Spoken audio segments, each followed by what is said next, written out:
I just felt like I was home. Really? Yeah, I'm a server. As far as anybody can tell, Jan Michael Vincent was the highest-paid actor in American television history during his time in Hollywood. Regrettably, not every talent has the chance to live the Hollywood dream. Unseen forces, however, molded Jan Michael into the Hollywood dream star. What gave rise to this tragic conclusion for this brilliant performer who gained international fame? Are you in agreement?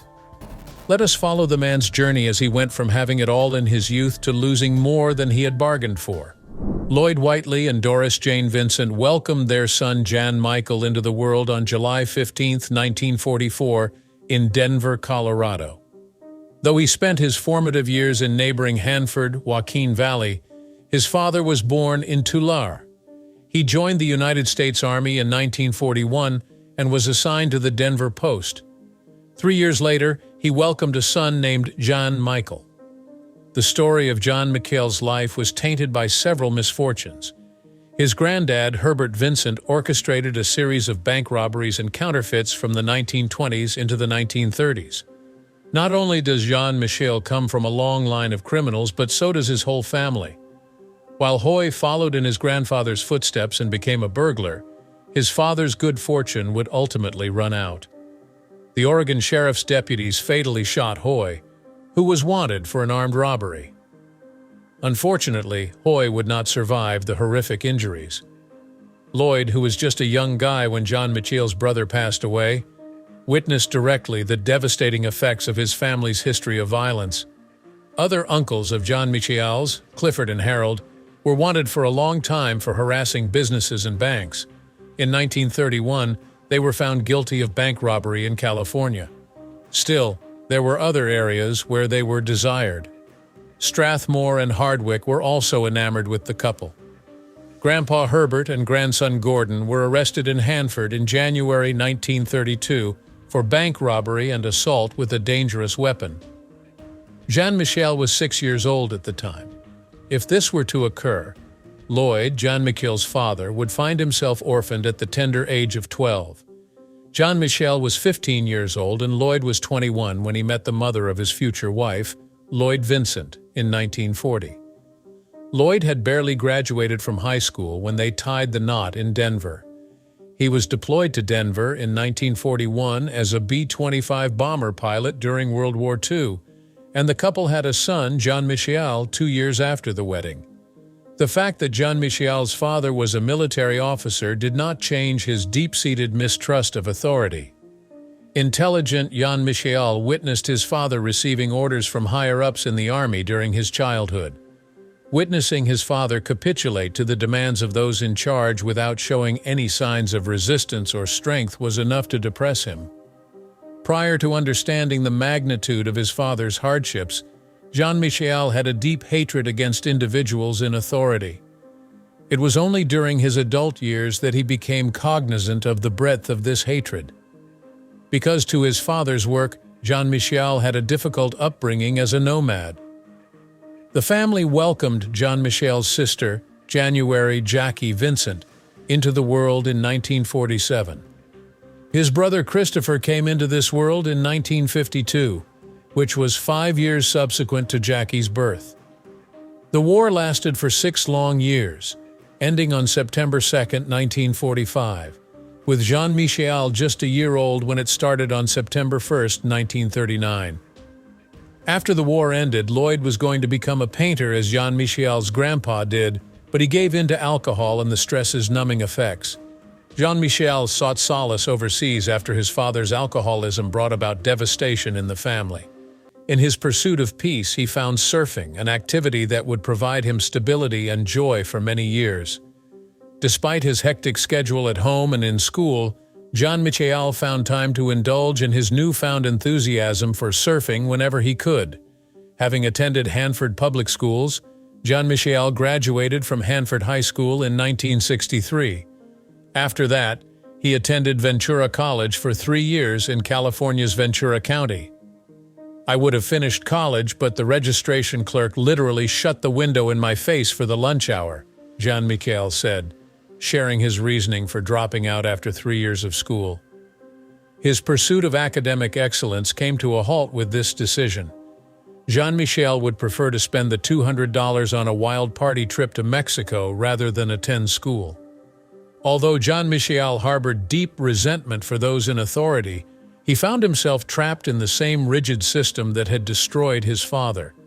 After his time in the California Army National Guard ended, Jean-Michel remained a reserve member until 1971. Jean-Michel didn't have any desire to perform until a talent scout chanced to see him. His naturally golden hair and stunning good looks would have been perfect for the big screen if not for his sunburn, which he had earned from years of surfing. If a talent scout were to give the signal, the door would swing open. Even before his fortunate meeting with the talent scout, Jean-Michel had a laser-like focus on his studies, believing that they held the key to a better future. Although Jean-Michel loved surfing and the water, he decided to switch gears and pursue acting instead of oceanography after seeing a great acting opportunity. Would Jean-Michel become famous and wealthy, or would he go back to his made-it-happen illusions, defeated and unable to start over? Looking back, Jean-Michel's good looks would open doors he had never imagined. His enthusiasm and superb looks propelled Jean-Michel into the spotlight, and he was enthusiastically welcomed into Hollywood. Jean-Michel made his acting debut in 1967, not long after he left school to become a famous actor. The Bandits was Robert Conrad, and he co-starred in his first film appearance. Despite the small part he played, Jean-Michel felt motivated to live the glamorous life after attending an audition for a film. The 1967 TV movie, The Hardy Boys: The Mystery of the Chinese Junk, included Jean-Michel as an additional actor. In the late 1970s, Jean-Michel signed with Universal Studios, capping off a series of good fortunes that began in the late 1960s. Following this, he went on to appear as a guest on a number of television programs. In his first appearance on television, Jean-Michel had a role in 1968's Dragnet episode The Grenade, in which a troubled classmate, Mickey Sholdar, acidly attacked a courageous high school student. The Banana Splits from Hanna-Barbera included Jean-Michel in the Danger Island episode, among many others. He played Link for 2 seasons, 1968 and 1969. The 1968 performance of Jean-Michel in Bandits catapulted him into the spotlight, though he had begun to garner a few admirers owing to his glaring good looks in all of his earlier parts. Both reviewers and audiences thought he had a spectacular performance, proving he was more than meets the eye. His rise to fame was fueled by the rave reviews he received, which led to better roles for him. Despite Jean-Michel's initial excitement about appearing in the prime-time soap opera The Survivors with Lana Turner and George Hamilton in the fall of 1969, his joy was dimmed when the show was canceled midway through the season. He had a busy late 60s filmography, including 20th Century Fox's The Undefeated, 1969, in which he portrayed Bubba Wilkes. His name was recorded as Michael Vincent in the film's credits. Jean-Michel then appeared as a guest star in 3 episodes of Lassie following that. In the 1970s, the rising star enjoyed a string of critically lauded cinematic roles, like Tribes, which was called The Soldier Who Declared Peace in the United Kingdom and other European countries. The film depicts Jean-Michel, a nippy draftee, as a rigid drill teacher at Marine boot camp who refuses to follow commands.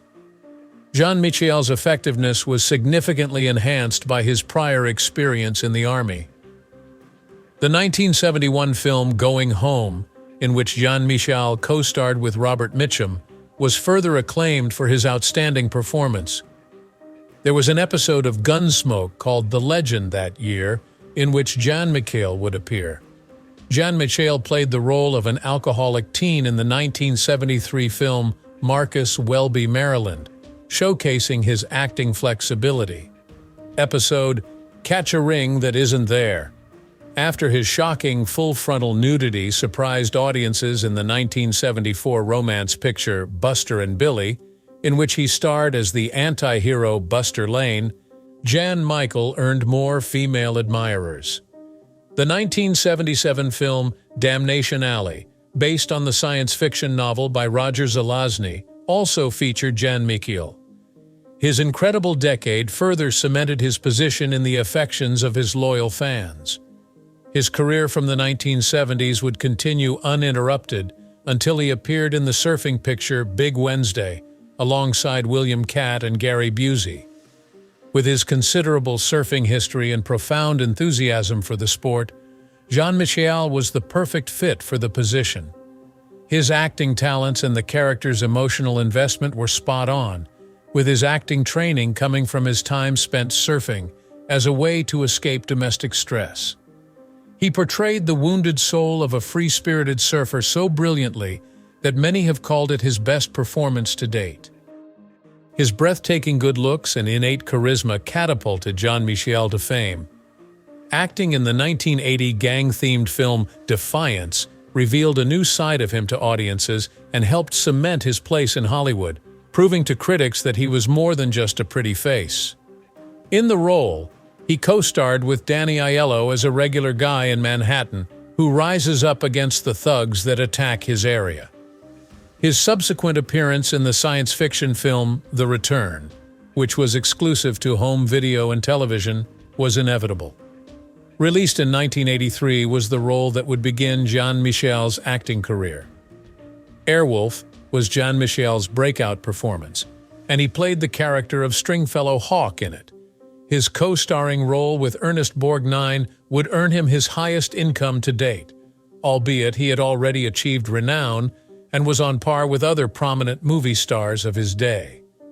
At the time, Jean-Michel was making $200,000 each episode, making him the highest-paid actor in American television. Jean-Michel played the role of a solo pilot in the show who swooped in to save a cutting-edge military chopper from a mad genius. In an attempt to fulfill a lifetime desire, he played a role in a dramatic series that captivated viewers with his adventurous adventures. Jean-Michel performed charming and attractive roles in films, but her reality was anything from that.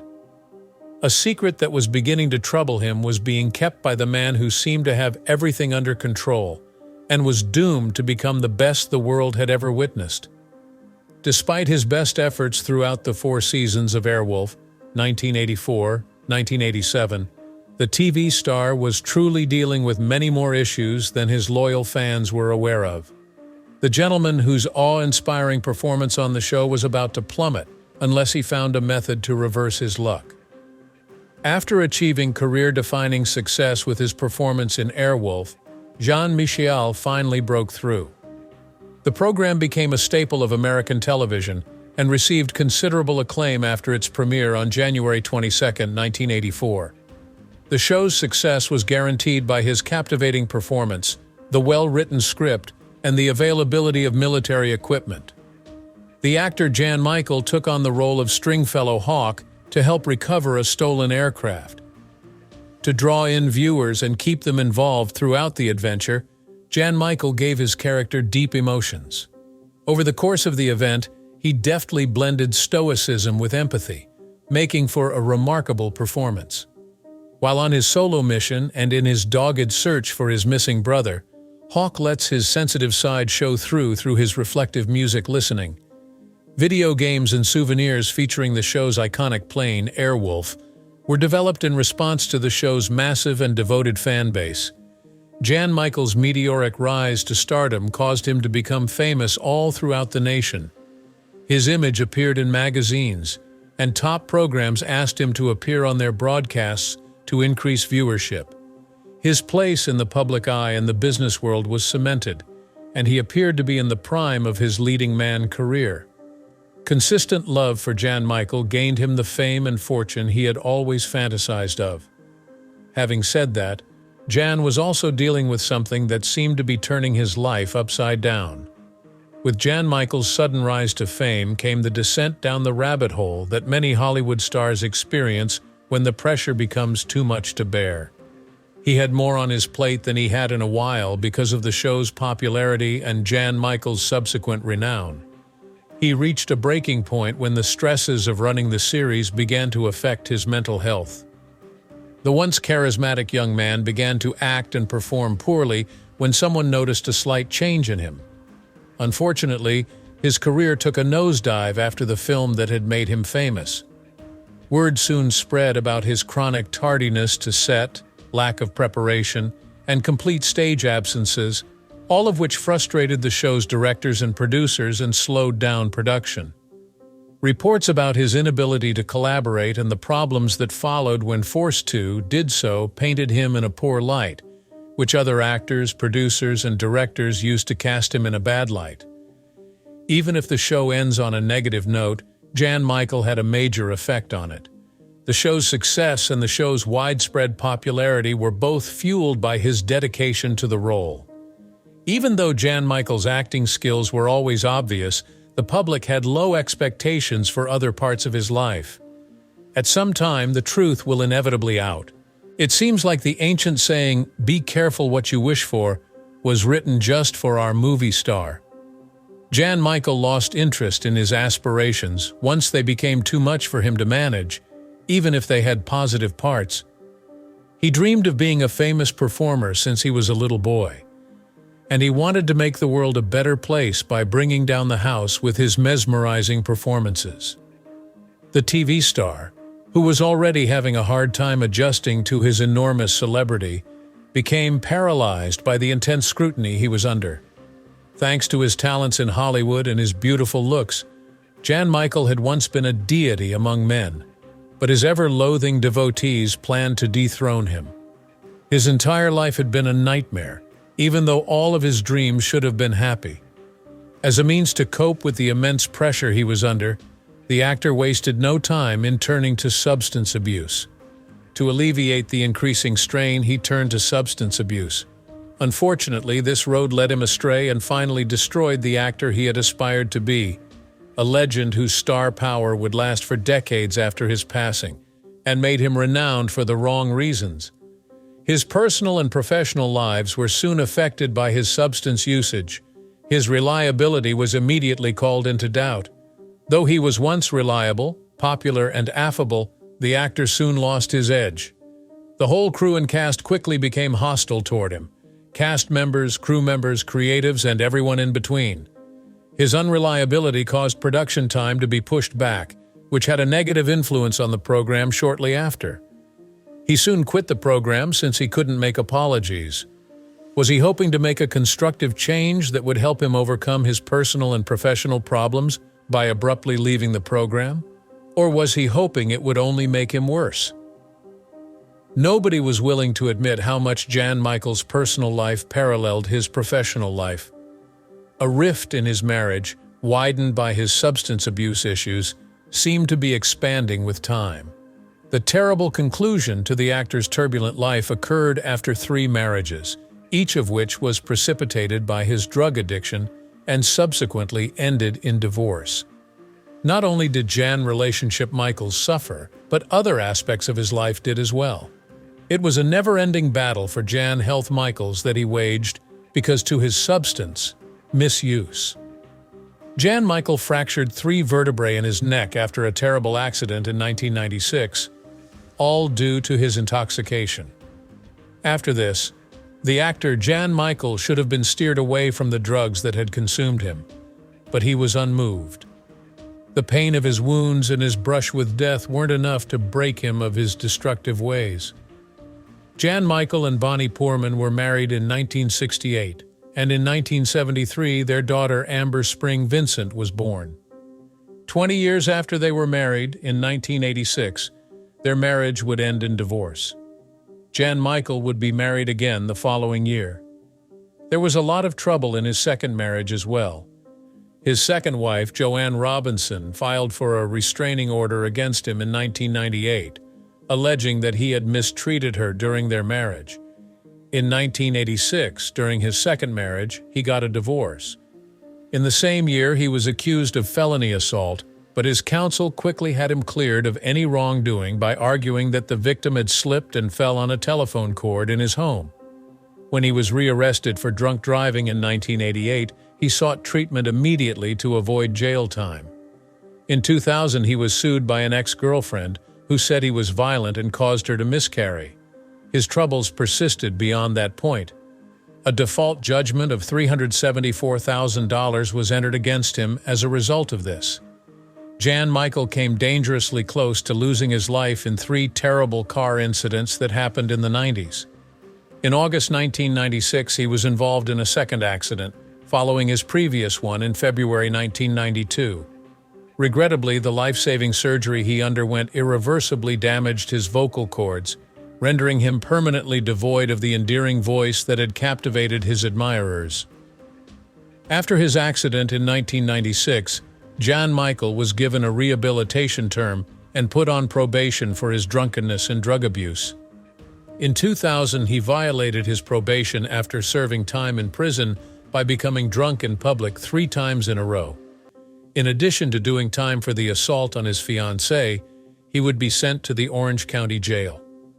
Another car accident involving Jan Michael occurred in 2002. The Insider interviewed him on September 18, 2007, on the car tragedy that halted his career in 1996. As far as I can remember, he always responded with, "You know, I have no idea what you're talking about. Therefore, there was no accident." Substance abuse has made Jan Michael's life more complicated than he had anticipated. He was the highest-paid American TV personality of his day, but he was also entangled in a web of debt and legal trouble, and he never managed to get out of his jam. In addition to his already disreputable character, Jan Michael was involved with the law on many occasions for domestic abuse and drunk driving. Because of these problems and his reputation, Jan Michael, who had previously been cast in significant parts frequently, decided to step away from the spotlight. He started to see the dark side of Hollywood, which was a new experience for him. News spread fast around Hollywood that Jan Michael had transformed into a valuable asset that no one was willing to take a chance on. Decline in Jan Michael's life continued unabated after it. Even though he became famous overnight, no Hollywood studio was interested in casting him, and the few parts he did earn were in low-budget films. His film's widespread critical and popular disapproval shows just how low he had fallen. Redline with Chad McQueen cast Vincent as Keller in 1996, when he was still a patient at the hospital. He bravely wore his hospital ID bracelet throughout the clip, showing no signs of his injuries. Airwolf was a masterpiece, and subsequent films like Alienator and Jurassic Women further strengthened the public's opinion of him. After Hollywood turned its back on him because of his unstable character, he was set to face even more isolation as a consequence of his trials and hardships. It wasn't until the 1990s that Jan Michael's financial troubles became public knowledge.